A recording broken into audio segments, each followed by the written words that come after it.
બિરસા મુંડાએ આપેલા યોગદાનને કારણે જ તેઓ આદિવાસીઓના ભગવાન તરીકે પૂજન કરવામાં આવે છે. આજે એવા લોકનાયક બિરસા મુંડાની જન્મજયંતિ છે, જે અંતર્ગત નવસારી આદિવાસી સેવા સમિતિ દ્વારા કાલિયાવાડી સ્થિત શ્રી બિરસા મુંડાજીની પ્રતિમાને ફૂલહાર અર્પણ કરવામાં આવ્યા છે. આ પ્રસંગે નવસારી ધારાસભ્ય રાકેશ દેસાઈએ ફૂલહાર અર્પણ કરી છે.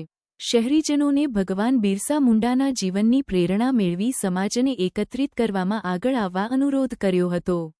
આ પ્રસંગે નવસારી મેયર અશોક ધોરજીયા અને ભાજપ જિલ્લા પ્રમુખ ભૂરાભાઈ શાહ સાથે નગરસેવકો તેમજ આદિવાસી સમાજના અગ્રણીઓ અને યુવાનો ઉપસ્થિત રહી પુષ્પાંજલિ અર્પણ કરી હતી. નવસારીમાં વિશ્વ આદિવાસી દિવસની ભવ્ય ઉજવણી કરવામાં આવી હતી. આદિવાસી જનજાગૃતિ સમિતિ દ્વારા શહેરમાં વિશાળ શોભાયાત્રા યોજાઈ હતી. આદિવાસી સમાજના પરંપરાગત નૃત્ય અને સંગીતના તાલે યુવાનો સહિત મોટી સંખ્યામાં લોકો જોડાયા હતા. શોભાયાત્રા દરમિયાન નવસારીના રાજમાર્ગો પર આદિવાસી સમાજના પરંપરાગત નૃત્ય અને ડીજેના તાલે આગેવાનો, યુવાનો અને યુવતીઓ ઝૂમી ઉઠ્યા હતા. સમગ્ર વાતાવરણ આદિવાસી સંસ્કૃતિ અને પરંપરાના રંગે રંગાયું હતું.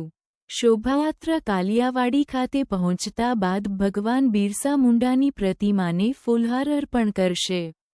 આ પ્રસંગે આદિવાસી સમાજના આગેવાનો સહિત મોટી સંખ્યામાં સમાજના લોકો ઉપસ્થિત રહ્યા હતા અને ભારે હર્ષોલ્લાસ સાથે વિશ્વ આદિવાસી દિવસની ઉજવણી કરી હતી.